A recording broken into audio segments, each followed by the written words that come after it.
Mesdames et messieurs, bonjour et merci infiniment de nous choisir encore en ce jour pour le rendez-vous hebdomadaire Rencontre et Échange. Nouveau numéro, nous allons parler de ces coups d'État, répétitions qui reviennent sur le continent africain ces derniers jours.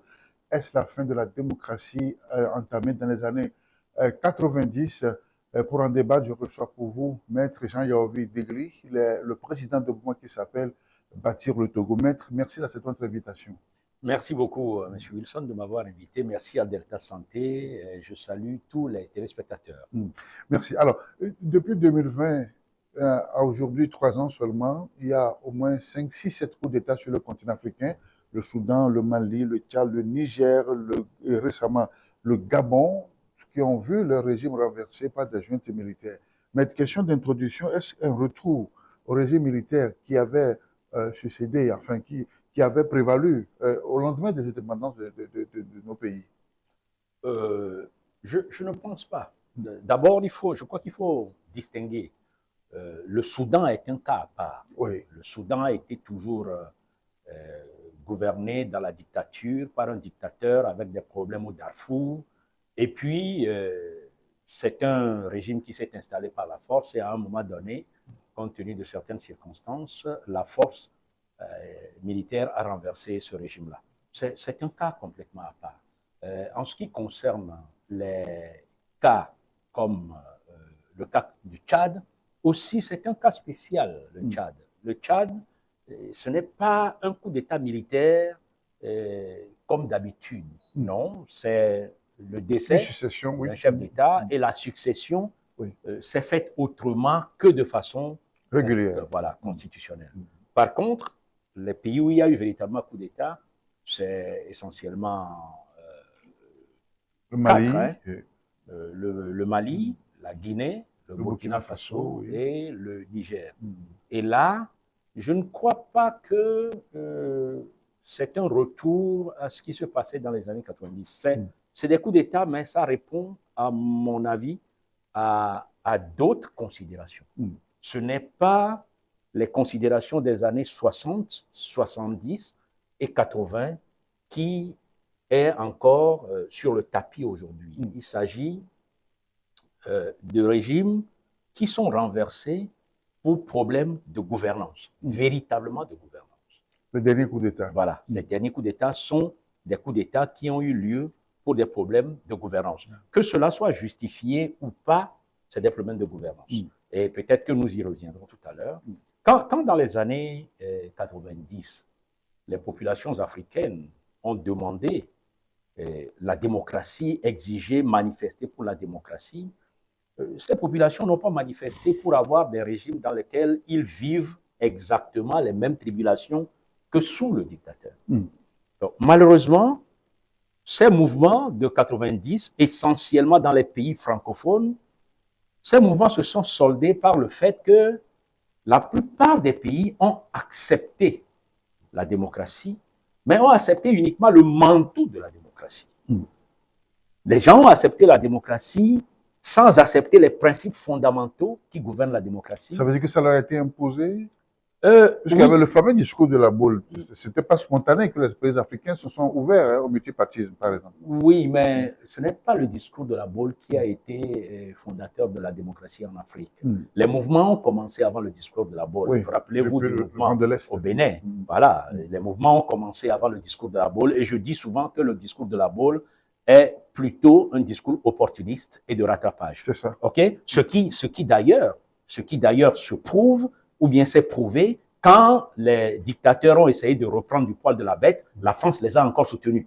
Si la France voulait véritablement que démocratie, il y ait en Afrique, droits de l'homme, respect des droits de l'homme, il y ait en Afrique, je ne crois pas que la France aurait réagi de cette façon. Donc, ce que je voudrais dire, c'est que les populations ont souhaité avoir la démocratie, bien sûr, pas seulement pour avoir la liberté et autres, pour avoir le bien-être que procure la démocratie.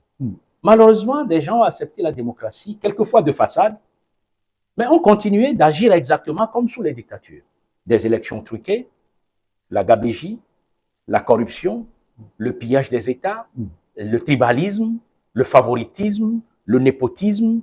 Bien évidemment, à un moment donné, Et comme ces populations n'ont pas toujours le moyen de renverser les pouvoirs en place et de remettre quelque chose en œuvre, du moins en route, notamment de faire la refondation, ce sont ceux qui ont les armes à portée de main qui ont recommencé à renverser et à parler de refondation. Donc aujourd'hui, les coups d'État que nous avons ne sont pas inscrits dans des transitions démocratiques comme cela était avant, mais on peut dire plutôt que c'est des coups d'État qui veulent une transition de gouvernance. C'est ça.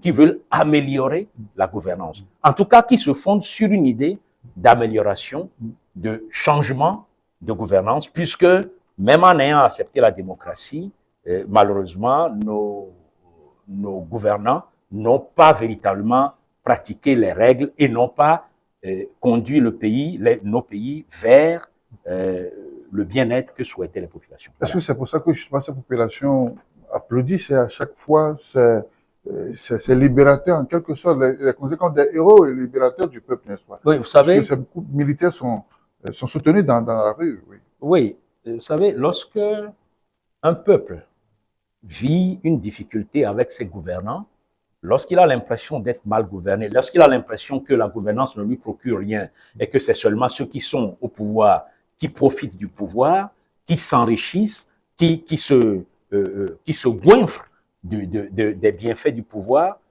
toute personne qui vient renverser ces gens-là est considérée par les peuples comme libérateurs. Jusqu'à ce que le peuple se rende compte qu'en fait, celui-là aussi, il est venu, mais il ne fait pas ce qu'il faut, et alors le peuple va considérer qu'il s'est trompé, et le peuple va demander aussi... Ça peut passer au Mali, ça peut passer aussi au Burkina. Oui, pour le moment, les populations ne sont pas encore déçues de ceux qui sont au pouvoir au Mali ou au Burkina. Les populations considèrent que ceux-là sont en train de faire ce qu'elles souhaitent, et notamment en ce qui concerne le problème de terrorisme dans ce pays, parce que je crois que cela a beaucoup joué dans les putschs qui sont intervenus. Donc, pour le moment, on ne sait pas jusqu'où ces pouvoirs seront acceptés, mais ce qui est sûr, à partir du jour où les populations auront l'impression que ces nouveaux pouvoirs non plus n'apportent pas le bien-être souhaité, ou que ces nouveaux pouvoirs ont tendance à s'éterniser au pouvoir, eh bien, ils seront contestés et il y aura peut-être encore des revirements. Voilà. C'est ça. Il y a le cas du Gabon, qui n'est peut-être pas comparable, puisque vous avez bien fait de scinder les choses, le cas du Soudan à part, le Niger, le Mali, le Burkina à part, et le cas du Gabon. Le cas du Gabon, justement, c'est pas la même chose que le Burkina, le Mali et le Niger, mais c'est comparable à ce qui est arrivé un peu en Guinée. En Guinée, oui, M. Alpha Condé s'est cru investi de tous les pouvoirs qu'il faut pour se maintenir au pouvoir contre la volonté populaire, changer la Constitution. Il avait longtemps fait l'opposition. Oui, il avait longtemps. C'est quelqu'un que j'ai rencontré plusieurs fois quand j'étais en France, en exil en France, et qui avait des idées qui me paraissaient extraordinaires pour l'Afrique. Moi, j'ai été étonné de la tournure qu'il a prise lorsqu'il est arrivé au pouvoir. J'étais d'ailleurs très, très proche de son ministre des Affaires étrangères, Rachid Ndiaye.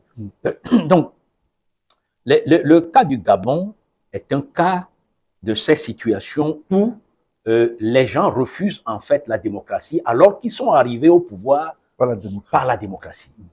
Vous voyez? Donc, les Bongos, eux, qu'est-ce qu'ils ont fait? C'est vrai, le pouvoir n'a jamais changé de main au Gabon, puisque c'est resté toujours entre les mains des Bongos depuis 1967, je crois, jusqu'à dernièrement. Mais ce qui s'est passé, c'est qu'on fait des élections, que quelqu'un d'autre gagne, et le monsieur se proclame vainqueur. Et cette fois-ci, le pire, c'est qu'il n'était même plus en mesure de gouverner depuis un certain temps, parce que malade. Pour des raisons de santé. Oui, et ces bulletins de santé. Comment voulez-vous que dans un pays, le bulletin de santé d'un chef d'État se mesure au frémissement de ses bras pour dire qu'il est en train de danser? Ce n'est pas ça. Ce n'est pas normal. C'est un peu comme en Algérie où Bouteflika, on le traînait un peu partout, il venait se présenter devant les caméras et on disait qu'il était en forme pour continuer de gouverner. Donc, je crois que cette situation la situation de de confiscation des résultats des élections, du pouvoir, du pillage, de la corruption, de la gabégie, de la volonté de s'accaparer tous les biens d'un pays, comme cela était au Gabon. Tout ça là aussi a pu justifier. Et là aussi, nous sommes dans une situation de gouvernance. C'est ça. C'est-à-dire que si la malgouvernance qui entraîne voilà, cela. Voilà. Si les Bongo, tout en étant Bongo père, Bongo fils et Bongo pour toujours, avaient pris en considération le bien-être du peuple, l'intérêt général et essayé de faire quelque chose de positif, je ne crois pas que ce qui est arrivé la fois dernière serait arrivé. S'ils avaient respecté les règles démocratiques un temps soit peu, je ne crois pas que ce qui est arrivé serait arrivé. Mais ils n'ont pas respecté et une fois encore, ce sont les hommes en treillis qui sont intervenus. C'est ça. Voilà. Oui. Alors, rencontre un nouveau numéro, nous parlons de ce coup d'État sur le continent africain. Est-ce donc la fin de la démocratie sur notre continent? Mais Yaoui Degli est mon invité. C'est avec lui que nous faisons le tour d'horizon de ces questions.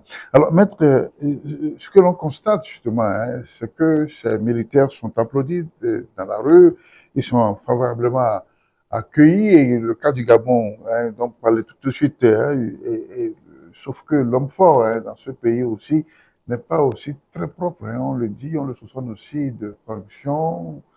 Est-ce qu'il peut vraiment faire l'affaire? Oui, vous savez, la plupart du temps, celui qui vient vous débarrasser d'un diable n'est pas plus ange que cela. Pas forcément. Voilà. Il n'est pas forcément un saint. OK? Mais l'essentiel pour les populations, c'est qu'il vient les débarrasser de celui qu'ils considèrent comme le diable. OK?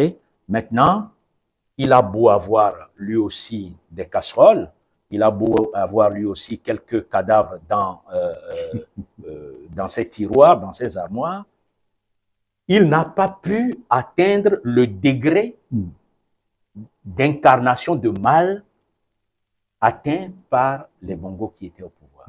Donc du coup, les gens vont l'accepter, disons qu'un peu moins sale que ceux qu'il a renversés. Et s'il arrive véritablement à rentrer dans la rédemption en faisant des choses qui favorisent ce peuple-là, eh bien, les cadavres qui sont dans son armoire seront complètement oubliés. Et je crois que ce qu'il aura laissé de positif, c'est ça qui sera considéré. Et il deviendra un héros pour les Gabonais. Voilà. Maintenant, la réflexion, comment expliquer cela? C'était bien parti dans les années 90 avec le lancement du processus démocratique, et on a fait des élections, il y a eu changement de régime, de pouvoir, et la tendance politique au sommet dans certains pays, et puis subitement on revient encore comme à la case de départ. Oui, c'est ce que je disais tout à l'heure. C'est-à-dire, on a mis en place la démocratie, véritablement la démocratie dans certains pays. Dans certains pays, comme au Gabon, comme les nôtres, on a accepté la démocratie, mais du bout des lèvres. Donc, on a l'habillage démocratique, on a les constitutions qui sont démocratiques, on a des textes qui sont des textes démocratiques, des textes de protection des droits de l'homme, mais la pratique qu'on en fait est une pratique antidémocratique. A dit que séparation de pouvoir, la démocratie exige la séparation de pouvoir, elle exige le respect des peuples, le respect des droits de l'homme, elle demande le respect des libertés publiques. Et la démocratie exige la reddition de comptes. Elle demande qu'on se batte pour les peuples. OK? Dans une démocratie, ceux qui gouvernent, ils gouvernent pour le bien du peuple et ils obtiennent leur propre bien par ricochet.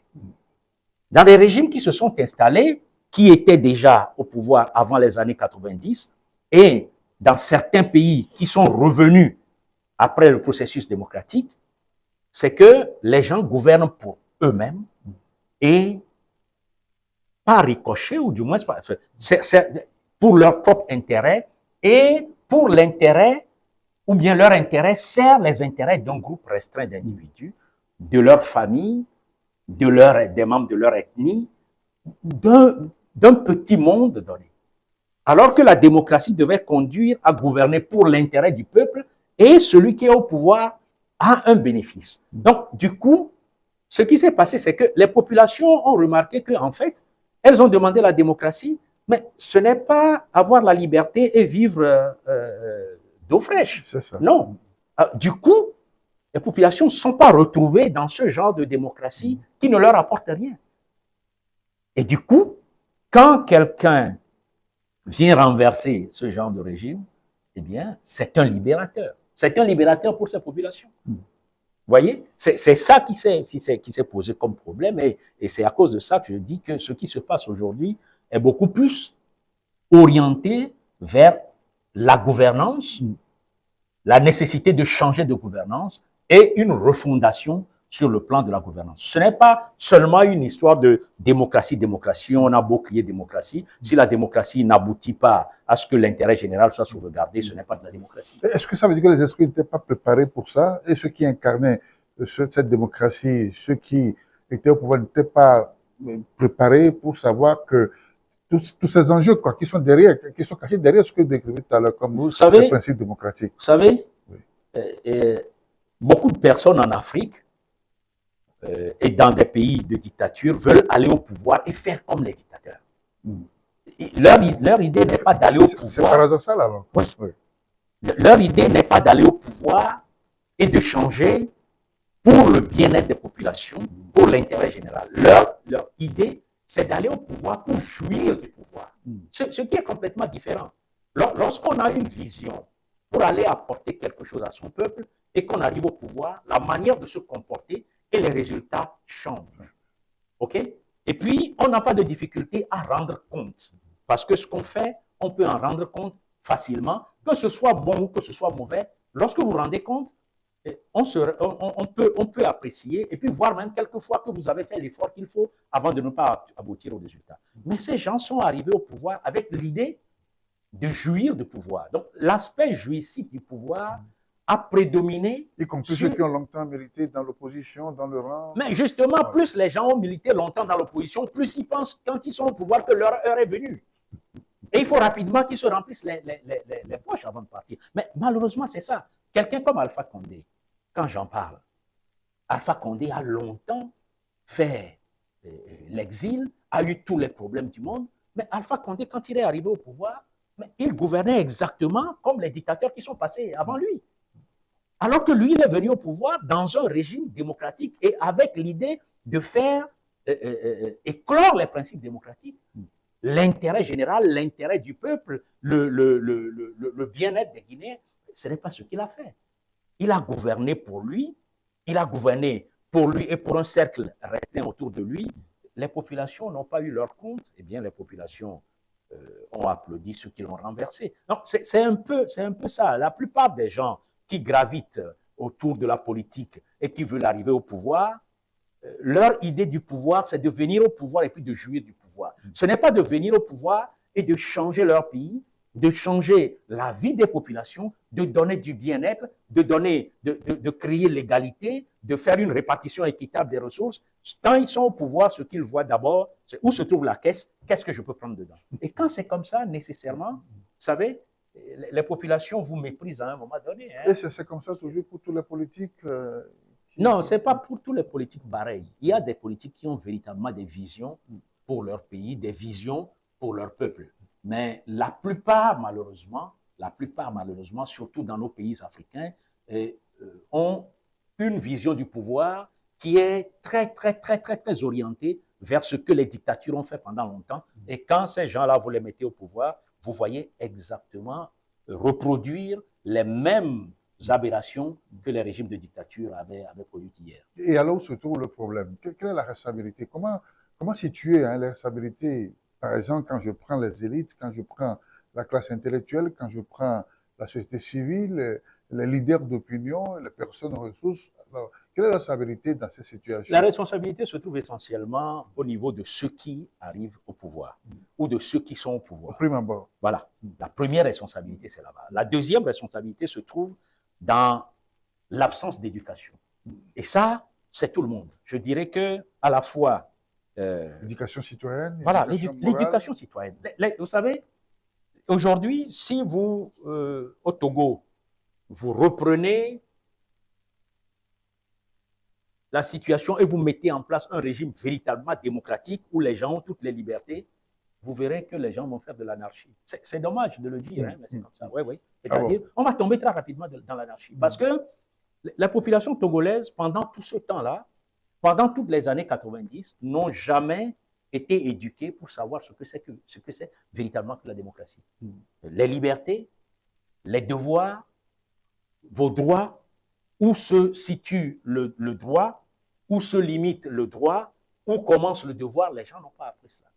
Donc, du coup, quand vous mettez entre les mains des gens la liberté, ils transforment ça en libertinage, ils transforment ça en anarchie, ils transforment ça ça dit un laisser-aller. Hein, c'est ça. vous savez? Donc, c'est une des raisons pour lesquelles moi je demande toujours que dans nos pays, on commence à éduquer les gens. Or, le problème qu'il y a, et là aussi c'est intéressant, c'est que la plupart des régimes qui surfent sur cette ignorance, sur cette méconnaissance des droits et des devoirs, n'ont pas envie que la population soit éduquée parce que quand elles sont éduquées, elles deviennent dangereuses pour ces pouvoirs. Ça les arrange. Voilà, ça les arrange. Mais jusqu'à quand? Parce que si nos pays sont dans cet état, à tout instant, il peut y avoir des implosions. Mais c'est ainsi qu'on a formaté l'opinion, parce que pendant longtemps, on a cru que bon, la dictature, il faut renvoyer, il faut balayer tout cela. Et donc, les politiques ont mis dans la tête justement des populations ce genre de réflexe. Non, il faut renvoyer la dictature. Il faut dégager la dictature. Il faut s'installer dans la démocratie et il faut éduquer les populations pour que les populations comprennent les principes démocratiques et la manière dont on doit exercer les libertés démocratiques. Vous imaginez, tout le temps actuellement, nous sommes en train de parler des églises. Les églises avaient été interdites au Togo, sauf certaines. Oui. Les églises qui avaient été reconnues au Togo à l'époque, avant 90, c'était l'église catholique, l'église protestante. Bon, il y avait les assemblées de Dieu. Les assemblées de Dieu. Il y avait, bon, de l'autre côté, l'islam qui était admise, qui n'avait pas beaucoup de dénominations comme chez les chrétiens. Voilà. Les églises pentecôtistes étaient interdites au Togo. Je me suis battu personnellement, j'ai fait créer une association pour que ces églises pentecôtistes soient acceptées et que la liberté de religion devienne une réalité au Togo. Et cette association est allée à la conférence nationale, on a accepté, on a tout fait. Aujourd'hui, vous voyez ce que ça donne? Vous voyez ce que la liberté de religion donne au Togo? Mais à chaque coin de rue, vous avez une église. Parce que monsieur a été avec un pasteur, le pasteur mettait tout l'argent dans sa poche, donc bon, il faut que lui aussi crée son église parce qu'il voit combien le pasteur rentre dans la poche. Si lui aussi crée son église, il va rentrer ça dans sa poche. Ça dit, c'est devenu, l'histoire des églises est devenue véritablement une histoire de fonds de commerce. Ok, ce que nous avons au Togo aujourd'hui, ce n'est pas du tout l'adoration de Dieu, ce n'est pas du tout de la chrétienté, c'est une histoire de commerce, un point, un trait. Pour la plupart de ces dénominations qui se créent à tous les coins de rue. Et puis, ça ne permet pas aux gens de se reposer. Il y a tellement de bruit que le ministère de l'administration territoriale est tout le temps obligé de sortir des arrêtés, de sortir des décisions, d'écrire des courriers. Alors que les gens auraient pu comprendre que le fait que je veuille être chrétien, que je veuille prier, ne doit pas empêcher mon voisin de dormir. Dieu n'a jamais fait ça. Dieu n'a pas créé le monde avec autant de bruit. Mais pourtant, c'est ce que nous avons aujourd'hui. Donc, c'est une liberté mal exploitée. C'est mal exploité, la liberté est mal comprise. Donc, il faut travailler sur ça. Il faut de l'éducation. C'est indispensable. Bon, à côté de ça, bien sûr, si les gens sont dans cette situation et sont dans des églises du matin au soir, c'est parce que ils sont dans la misère. Il y a un problème, oui. Ils sont dans la misère. Le mal-être est tel que les gens pensent qu'ils vont aller trouver le bonheur, la rédemption, ils vont aller trouver le bien-être chez un pasteur, dans une église quelque part. Il y a des gens qui ne travaillent pas et qui pensent qu'il suffit de prier et que les mannes tomberont du ciel pour eux. C'est dommage, mais bon, c'est comme ça. Et dans ces conditions, quand les gens sont dans cette situation-là, ne soyez pas étonnés que si demain, on leur dit que bon, ok, vous n'avez pas le bien-être dans ce régime est dégagé, qu'ils applaudissent. Ils vont applaudir en attendant que le nouveau régime qui vient leur apporte du bien-être ou pas. Et s'ils n'apportent pas, ils seront prêts à ce que lui aussi soit dégagé. C'est comme ça. C'est comme ça. Et c'est ce qui se passe. C'est un problème de gouvernance. Et maintenant, quand on revient sur ces coups de force dont nous sommes en train de parler, il y a Et ces mesures, hein, ces sanctions qui sont prises par les partenaires habituels, des mesures très restrictives parfois, hein, et la dernière fois, il était même question d'intervenir militairement. Vous y avez cru? Y avoir cru, j'ai trouvé les mesures très fermes au départ. OK? Ce qui est bien ou mauvais? Ça dépend. Ça dépend. J'aurais pu applaudir ces mesures si, dans différents autres pays, au moment où les gens modifient les constitutions pour faire des troisièmes mandats, la CEDEAO avait la même attitude. L'Union africaine avait la même attitude. C'est la modification des constitutions, des règles du jeu pour s'offrir de nouveaux mandats, c'est aussi des coups d'État. Elle n'a pas la même attitude. Alors, quand maintenant les militaires viennent botter dehors ceux qui sont au pouvoir en leur reprochant beaucoup de choses et qu'on se lève, on dit sanctions, sanctions, je me pose toujours la question, au moment où les problèmes se posaient dans ces pays, pourquoi on n'a pas sanctionné, pourquoi on n'a pas demandé à ceux qui sont les gouvernants de faire ci, de faire ça, d'améliorer la gouvernance, pourquoi on ne l'a pas fait? Et on attend. Et maintenant, quand quelqu'un vient mettre un coup de pied dans la fourmilière, on dit « Ah, il va y avoir beaucoup de fourmis, donc il faut… » Non, ce n'est pas comme ça que moi je vois la gouvernance et notamment la relation internationale qui doit gouverner, qui doit prédominer entre nos pays, dans nos pays et surtout dans les organisations régionales et sous-régionales comme les nôtres. Je crois que ces organisations régionales et sous-régionales doivent définitivement s'inscrire dans un travail pour les populations, dans un travail d'intérêt général. Et lorsque un chef d'État, quel qu'il soit, ou un gouvernant, quel qu'il soit, commence à faire des bêtises, commence à déraper, il faut le rappeler à l'ordre. Oui, mais non pas de la souveraineté, n'est-ce pas, de nos pays. Oui, mais la souveraineté ne prédomine pas quand quelqu'un fait un coup d'État. La souveraineté disparaît. La souveraineté existe toujours. La souveraineté existe. Ce n'est pas quand quelqu'un fait un coup d'État on va parler d'absence de souveraineté. Mais ceux qui ont fait un coup d'État, qui ont pris le pouvoir, ils sont aussi souverains. Ça dit qu'ils sont en train de défendre la souveraineté de l'État. C'est eux qui représentent l'État à partir de cet instant-là.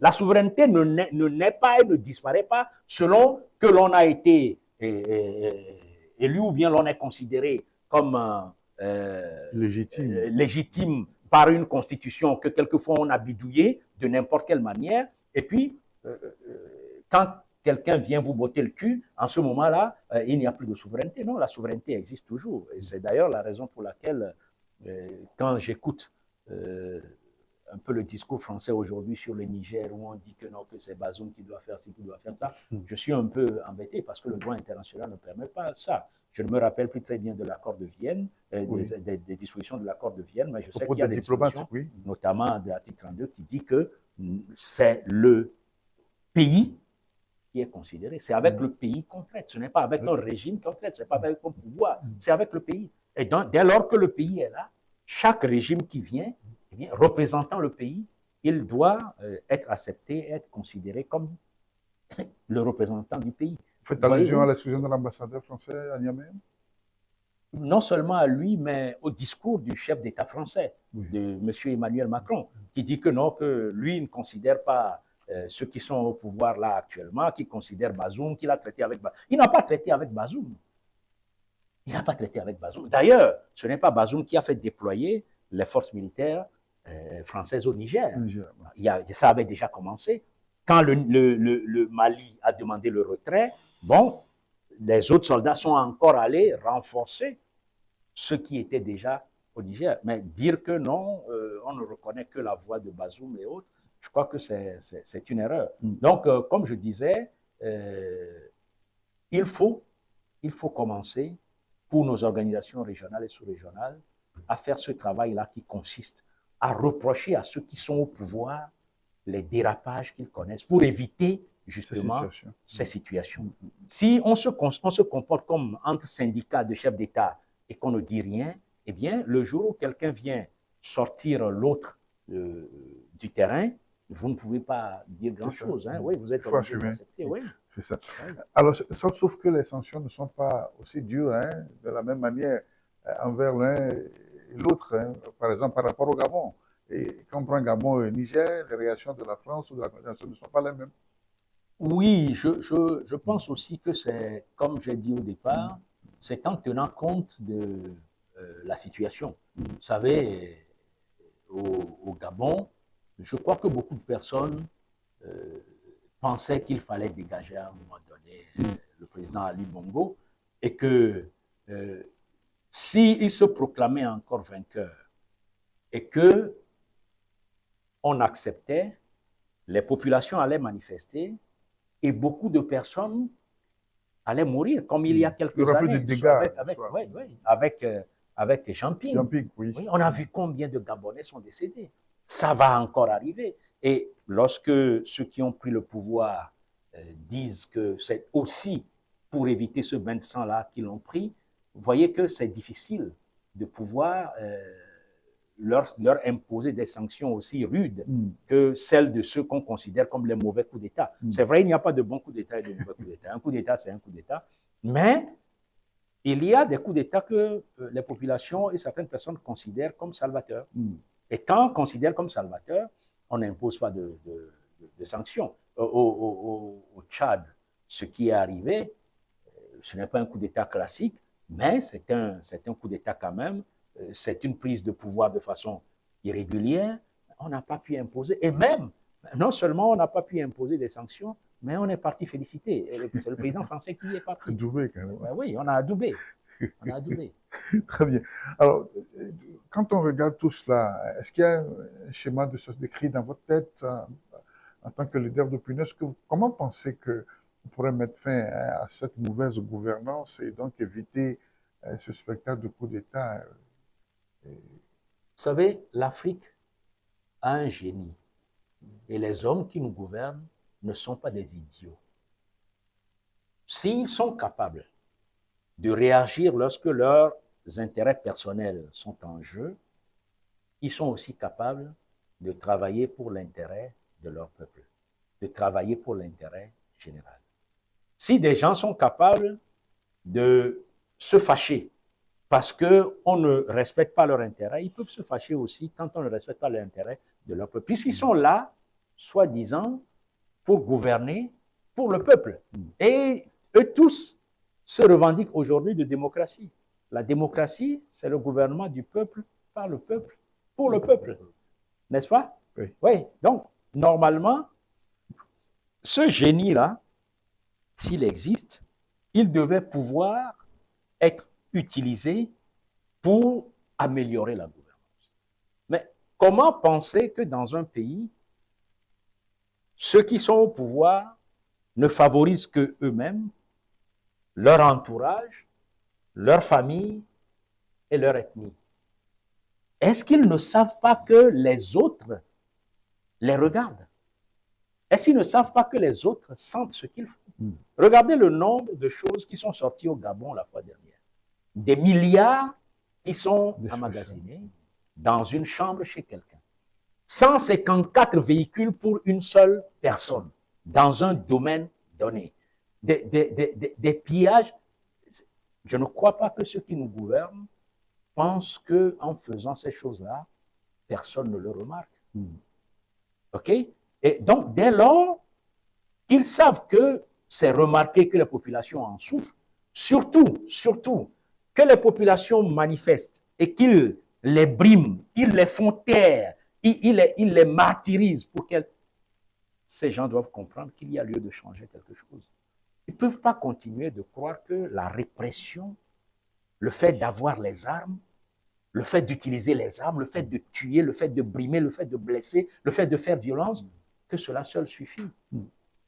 La gouvernance, ce n'est pas ça. Quand vous êtes au pouvoir et que vous dirigez un peuple, vous devez gouverner pour le peuple. Si vous ne faites tout que dans l'intérêt de votre ethnie, que votre ethnie s'accapare de tout, que votre famille s'accapare de tout, que votre entourage et vos ministres s'accaparent de tout, mais nécessairement un jour, les gens vont vous vomir. Et quand ils vous ont vomi, vous aurez des problèmes. Mais si vous prenez très rapidement la mesure des choses, voilà la mesure de ces choses-là, et que vous changez, on peut encore vous récupérer. Donc, s'il y a sortie de crise à faire, je crois qu'aujourd'hui, ce qui se passe, et notamment, c'est essentiellement dans les pays francophones que ça se passe, hein, et ça aussi, il faut se poser la question là-dessus, ce qui se passe dans ces pays-là doit interpeller les gouvernements et les amener à changer les paradigmes, à changer les critères de gouvernance, les caractéristiques. Il faut en tirer le leçon, n'est-ce pas? Il faut en tirer une leçon. Il est indispensable. Et s'il n'en tire pas de leçon, eh bien, beaucoup de pays, malheureusement, connaîtront cette situation que connaissent aujourd'hui certains pays de l'Afrique avec des militaires qui reviennent au pouvoir. C'est ça. Alors, quand on revient chez nous au Togo, est-ce que nous, on est à l'abri? Est-ce que on est à l'abri de ces soubresauts? Parce que les raisons que vous évoquez, avec la lutte anti-djihadiste, avec, n'est-ce pas, la malgouvernance, est-ce que nous sommes épargnés? Épargnés, je ne sais pas. À l'abri, M. Wilson. Si je vous donne une réponse comme l'autre, mon mal peut être infini. Si je vous dis que non, que le Togo est à l'abri, des gens diront, mais ce monsieur, il est bête, il ne fait pas une analyse politique en tenant compte de la réalité de ce qui se passe dans son pays. OK? Si je dis que le Togo n'est pas à l'abri, on dira que non, que peut-être je sais qu'il y a un coup d'État qui se prépare. Non, il faut vous dire la vérité. Le Togo fait tout pour être à l'abri. Mais le tout que le Togo fait pour être à l'abri de ces genres de coups d'État est beaucoup trop centré sur la sécurocratie. C'est-à-dire? C'est-à-dire qu'on met en place tout ce qui peut sécuriser le pouvoir sur le plan militaire. OK? Il nous faut mettre en place tout ce qui peut sécuriser le pouvoir sur le plan de l'adhésion populaire, sur le plan du bien-être des populations, sur le plan du respect de l'intérêt général, sur le plan de la lutte contre la corruption, sur le plan d'une justice qui devient une justice digne de ce nom, sur le plan de l'égalité des citoyens lorsqu'ils vont à des concours. C'est tout ça là que nous devons faire. Et si nous arrivons à faire tout ça, nous serons véritablement à l'abri. En plus des moyens militaires que nous mettons pour protéger le politique, nous serons véritablement à l'abri. Mais si nous ne mettons pas tout ça là en place et nous comptons que sur la sécurité militaire pour maintenir les hommes politiques en place, nous ne sommes pas à l'abri. Parce que n'importe quoi peut arriver à n'importe quel moment. C'est vrai, le ministre Trimois disait la fois dernière, ce qui est arrivé au Gabon n'arrivera jamais au Togo. Personne ne sait. Personne ne sait. Tout peut arriver n'importe où. Donc, nous devons tirer des leçons de ce qui arrive chez nos voisins pour changer. Malheureusement, notre pays, sous Eyadema, n'avait pas eu l'habitude de tirer des leçons de ce qui arrive ailleurs. On considère que c'est ce qui arrive à l'autre. Et ça ne peut que lui arriver. Voilà, on ne tire pas des leçons. Il faut tirer des leçons et améliorer. Nous sommes dans une autre époque. Okay? Nous sommes dans une autre époque. Il faut tirer des leçons, améliorer la gouvernance, de façon à ce que, en alliant la sécurité stricte que nous mettons en place sur le plan de la protection du pouvoir et l'adhésion populaire à une politique de bonne gouvernance, eh bien que définitivement le Togo sorte de l'œil de ce cyclone-là. Et donc éviter la frustration, des sujets de frustration au niveau des populations. Absolument. Absolument. Et sur ce plan-là, je voudrais rendre un hommage à quelqu'un que j'ai entendu la fois dernière, seulement sur sa position, sur ce que cette personne a dit. C'est le nouveau ministre de l'administration territoriale qui a dit qu'il veut mettre en avant le dialogue. Je suis sûr que s'il arrive à le faire, ça changera beaucoup de choses. Parce que la gouvernance que nous avons eue au niveau du ministère de l'administration territoriale jusque-là, c'est la brimade absolue, c'est le rejet de l'autre, c'est le non-respect des droits, c'est ce que nous avons eu. Toutes les libertés sont violées, sont jetées aux orties, c'est ce que nous avons eu sous l'ancienne administration de ce ministère. Si le nouveau ministre peut aller dans le sens du dialogue et de l'apaisement, je crois que ça apportera déjà quelque chose. Donc, quand il a dit, moi je l'ai écouté à la télé, je me suis dit, c'est bon. En tout cas, il le dit, j'espère qu'il va pouvoir le faire. Parce que c'est important d'entretenir un dialogue avec les autres acteurs politiques avec la société civile, avec les différents acteurs, pour que notre pays puisse aller dans le sens de l'apaisement et de l'apaisement toujours. Voilà. Oui, puisque nous sommes proches des échéances électorales, mais c'est à croire que rien ne se fait, rien ne se prépare, on ne connaît même pas la date de ces consultations.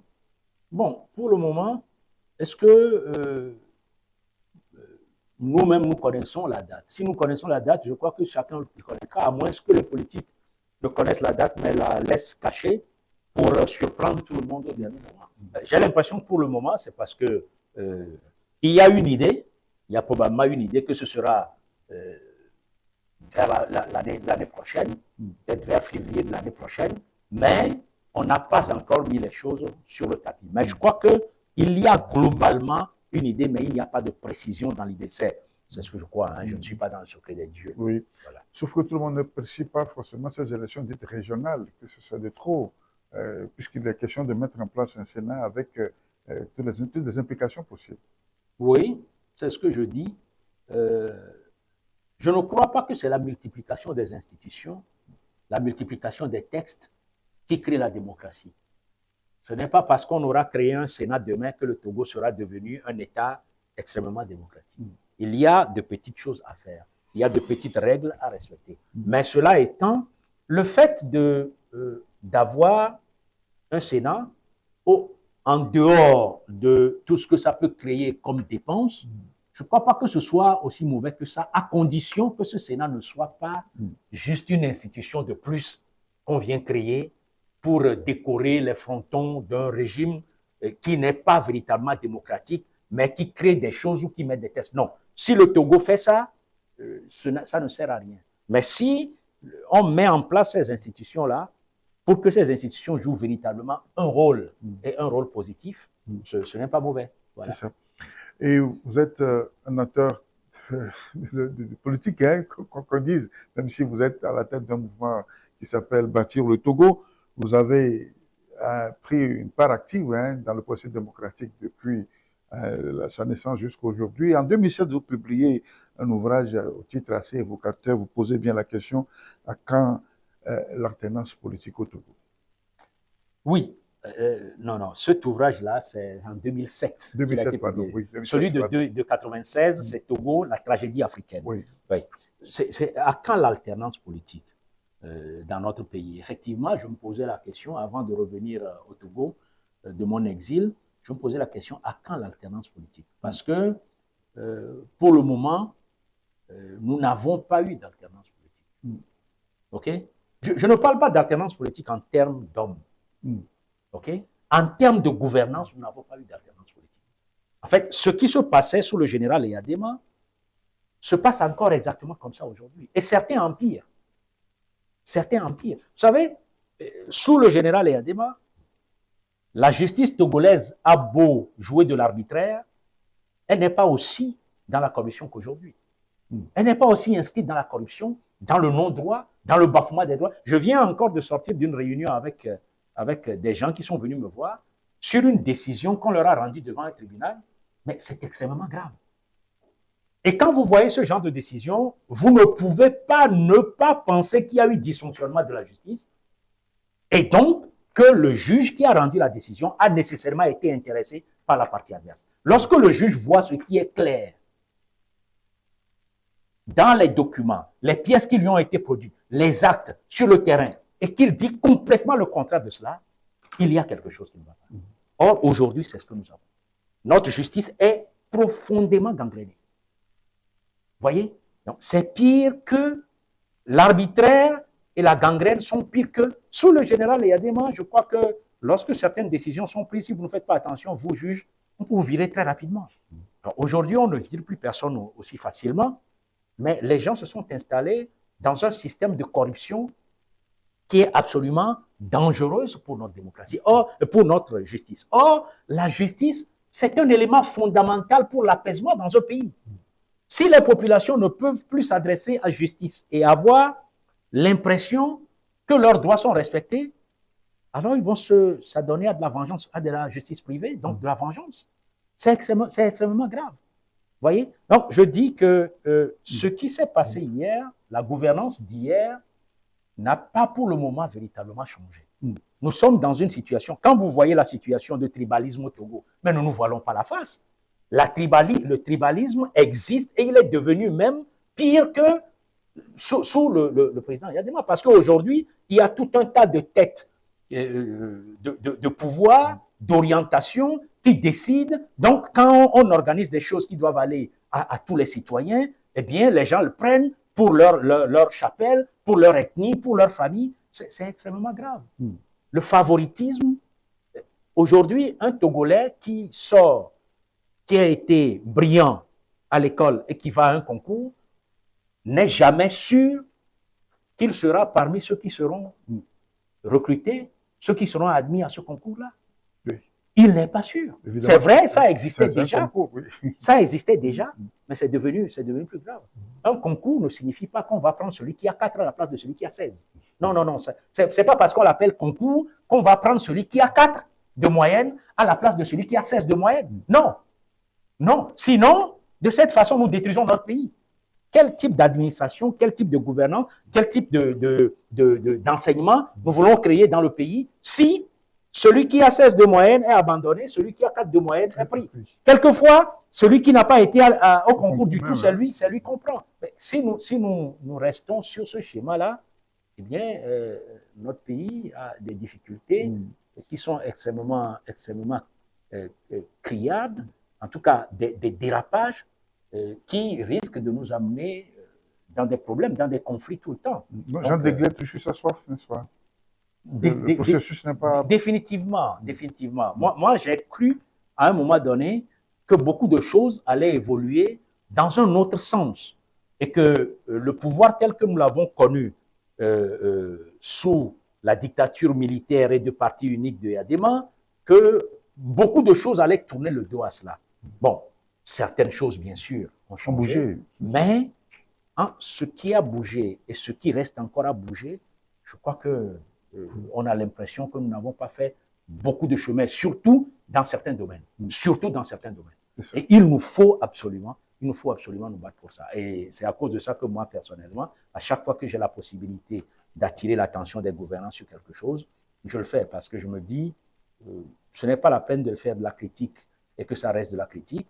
Il vaut mieux, quand vous faites de la critique, quand vous voyez quelque chose qui n'est pas bon, qui est mauvais, que vous attiriez l'attention en faisant l'analyse directement à celui qui est concerné comme gouvernant pour qu'il puisse apporter le changement qu'il faut, si bien sûr cette personne... Adresser une tribune à la personne, ouvrir un débat là-dessus Non, ouvrir un débat, la personne n'est pas là, elle ne comprendra rien. En tout cas, elle aura l'impression que vous êtes en train de l'exposer. Il faut s'adresser à la personne directement. Si vous pouvez lui parler verbalement, vous le faites. Sinon, de façon épistolaire, vous lui adressez un courrier, vous expliquez, vous lui expliquez ce que vous pensez, et puis, en ce moment-là, quelquefois aussi... Est-ce qu'il vous arrive d'être écouté? Oh, si, il est arrivé. Les gens qui sont en train de nous gouverner ne sont pas sourds. L'essentiel, c'est de pouvoir leur expliquer et qu'ils voient la pertinence de ce que vous soulevez. Maintenant... Pas forcément à cause d'insultes. Non, attendez, si vous voulez vous adresser à quelqu'un par un courrier, si vous vous mettez à l'injurier, d'abord, l'injure, c'est à vous-même que vous le faites.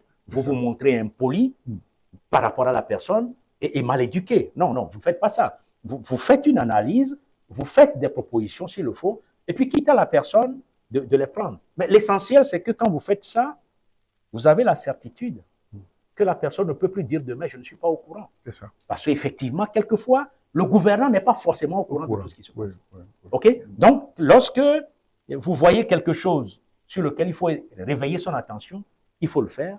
Et maintenant, à lui de prendre ses dispositions. Mais dans tous les cas, il faut que la gouvernance dans notre pays quitte certains vieux bords ou certaines vieilles pratiques pour aller dans un sens qui permette d'avoir beaucoup plus d'adhésion populaire. L'espoir est de mise quand même.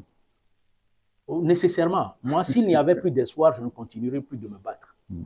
S'il n'y avait plus d'espoir, je ne continuerais plus de me battre. Donc, pour le moment, comme j'ai dit, l'alternance politique, il le faut au Togo, que ce soit une alternance par changement d'homme ou que ce soit une alternance par changement de méthode, de paradigme et de critères, il faut une alternance. Et une alternance sérieuse et totale. Voilà. C'est ça. Bien, merci, Maître Jean-Yobi Degley, pour ce temps que vous passez avec moi ici autour de cet entretien sur la situation du continent africain, aussi dans le pays, le Togo. Ce débat tire à sa fin.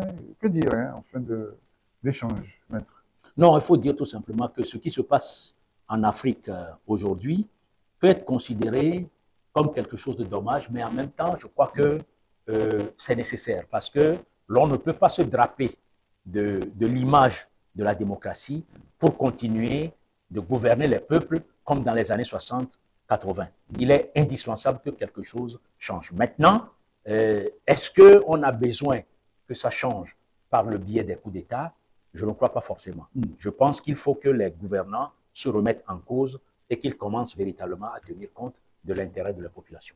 Voilà, c'est cela qui compte, l'intérêt de la population pour le bien de tous. Il y aura moins de frustration et donc pour le bonheur et l'essor du continent africain et de notre pays, le Togo. C'est fini pour ce numéro de rencontre et échange. Merci à vous de l'avoir suivi. Merci à vous également, maître, pour cette disponibilité. Merci beaucoup. Je vous retrouve la semaine prochaine pour d'autres réflexions. Pendant ce temps, portez-vous bien et prenez soin de vous. Au revoir.